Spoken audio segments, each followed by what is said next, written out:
Assalamualaikum warahmatullah. Assalamualaikum warahmatullah. Tiba-tiba tangan disodorkan untuk salaman, kanan dan kiri. Boleh tidak? Boleh tidak? Yang boleh angkat tangan, yang tidak boleh angkat tangan. Yang wallahu a'lam, nggak usah angkat tangan. Lihat sini, untuk menentukan boleh dan tidak, tadi kaidahnya. Lihat, ini sederhana, cuman satu bagian dari kalimat, tapi maknanya dalam. Boleh dan tidak, jangan asal bicara ini boleh, ini tidak. Anda tidak boleh menghukumi sesuatu di syariat kecuali memahami ketentuannya. Apa landasannya? Mana dalilnya untuk menentukan boleh? Anda tidak paham dalil, jangan bicara hukum. Kata Imam Malik, Anda hafal 100.000 hadis tapi tidak memahami isinya, jangan bicarakan tentang hukumnya. Apalagi Anda yang tidak hafal hadis baru tahu terjemahannya, tiba-tiba memberikan hukum pada orang lain, itu yang bahaya. Awas, hati-hati. Nah, bagaimana menentukannya? Apa dalilnya? Tayyib. Hadis riwayat At-Tirmidzi menyampaikan dari Nabi SAW, "Ma min muslimaini yaltaqiyani fayatasafahani illa ghufira lahuma qabla an yatafarraqa." Tidaklah dua orang muslim bertemu dimanapun kapanpun, catat kalimat itu, dimanapun kapanpun, mau di dalam masjid, mau di luar masjid, mau di kantor, mau di rumah, kapanpun dalam kondisi yang dibenarkan, mau setelah sholat, mau di luar sholat, yang dibenarkan, karena di dalam sholat gak mungkin Allahu Akbar, Allahu Akbar, mustahil. Dalam kondisi yang dibenarkan, ba'da salat, Assalamualaikum, Assalamualaikum. Di luar masjid, fayatasafahani, tiba-tiba keduanya bersalaman, salaman, ghufira lahuma qabla an yatafarraqa, maka diampuni dosa-dosa yang pernah melekat pada keduanya. Pada keduanya. Ini pernah membicarakan keburukan pada orang ini pernah berprasangka yang tidak baik, tiba-tiba salaman. Tapi salamannya menggunakan tasafah. Dari kata safaha, sesuatu yang lapang hatinya. Jadi ketika bersalaman itu ada kelapangan dalam hati. Masya Allah, salaman. Maafkan Pak ya, kalau selama ini ada yang khilaf, saya juga sama. Jadi lapang suasana hati. Itu begitu belum lepas ini, digugurkan dosa-dosa yang pernah melekat di antara keduanya. Ingat kalimatnya itu tajam, bukan salaman biasa. Kalau cuman begini, satu nengok ke barat, satu ke timur, masyriq wal maghrib, nambah dosa. Apa kabar? Baik. Satu dosa, yang ini dosa. Jadi begitu Anda salaman, fayatasafahani, lapang hati, ghufira lahuma qabla an yatafarraqa, turun ampunan Allah pada keduanya sebelum dia berpisah. Begitu berpisah, sudah tidak membawa dosa di antara keduanya. Baik. Sekarang persoalannya, Assalamualaikum warahmatullah, Assalamualaikum warahmatullah, tiba-tiba salaman, tek kanan, tek kiri. Dalilnya ada yang tadi.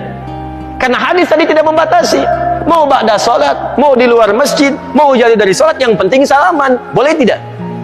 Boleh kalau bicara dalil, itu boleh. Cuman persoalannya, contoh tidak ada. Kaidah mengatakan kalau tidak ada contoh, ya tidak ada masalah. Yang penting ada dalil. Karena patokannya dalil ada. Karena tidak setiap kesempatan Nabi mencontohkan itu, dalilnya ada. Tapi kaidah mengatakan kalau dalil plus contoh bertemu dalil tanpa contoh, maka dahulukan dalil plus contoh dan akhirkan dalil tanpa contoh. Paham? Di begitu Assalamualaikum warahmatullah, Assalamualaikum warahmatullah, Anda zikir terlebih dahulu. Astaghfirullah, astaghfirullah, astaghfirullah. Allahumma antas salam, minkas salam, tabarakta ya dzal jalali dan ikram. Selesai. Assalamualaikum akhi, Assalamualaikum akhi. Masya Allah, taqabbalallahu minna wa minkum. Assalamualaikum. Makanya Nabi selesai salat, beliau bersalaman. Sahabat mengejarnya. Ada Anas mengejar Nabi, dan sebagian mengejar Nabi, salaman mengejar Nabi SAW. Hadisnya sahih, bahkan di Al-Bukhari. Paham ya?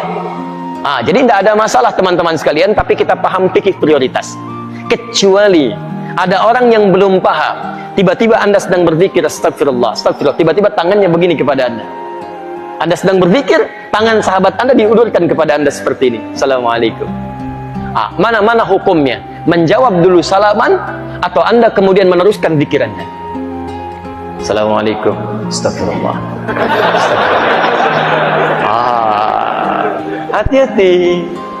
Setiap penghormatan pada seseorang, maka kaidahnya menjawab penghormatan itu wajib hukumnya, didahulukan dibandingkan meneruskan sunnah yang dilakukan. Menyampaikan salam sunnah, menjawab salam wajib hukumnya. An-Nisa ayat 86. Fa idza hayyitum bi tahiyyatin fahayyu bi ahsana minha wa radduha. Jika Anda diberikan penghormatan dalam bentuk salam kalimat atau dalam bentuk ekspresi atau dalam bentuk gestur, maka wajib Anda meresponnya dengan yang lebih baik daripadanya. Dengan kalimat assalamualaikum, jawab dengan yang lebih baik. Waalaikumsalam warahmatullahi wabarakatuh. Assalamualaikum warahmatullahi wabarakatuh. Waalaikumsalam warahmatullahi wabarakatuh. Menyampaikan sunnah, menjawab wajib hukumnya. Maka dalam keadaan Anda berzikir, ada orang menyodorkan tangan, respon tangannya. Waalaikumsalam. Zikir, astagfirullah, astagfirullah. Merespon, please ada nilai dakwah di dalamnya. Paham ya? Assalamualaikum. Astagfirullah. Cari masalah Anda. Cari masalah. Gak direspon. Jenggot baru 3 nggak ngerespon. Jadi ke jenggot tadi. Apa hubungan salaman dengan jenggot? Yang salaman tangan, yang disoal jenggot. Jadi sudahlah, ya hal-hal yang tidak penting lupakan aja gitu kan. Lupakan aja. Jadi makanya luaskan wawasan kita, pelajari dengan lebih baik dan tempatkan hukum sesuai dengan tempatnya. Sehingga setelah belajar, yang biasa salaman pun mengerti. Oh, rupanya zikir didahulukan. Habis zikir saya salaman. Maka dia tungguin habis zikir. Begitu mau salaman pulang. Ya, misal itu kan. Mungkin besok salamannya. Bismillah. Enaknya. Jelas ya?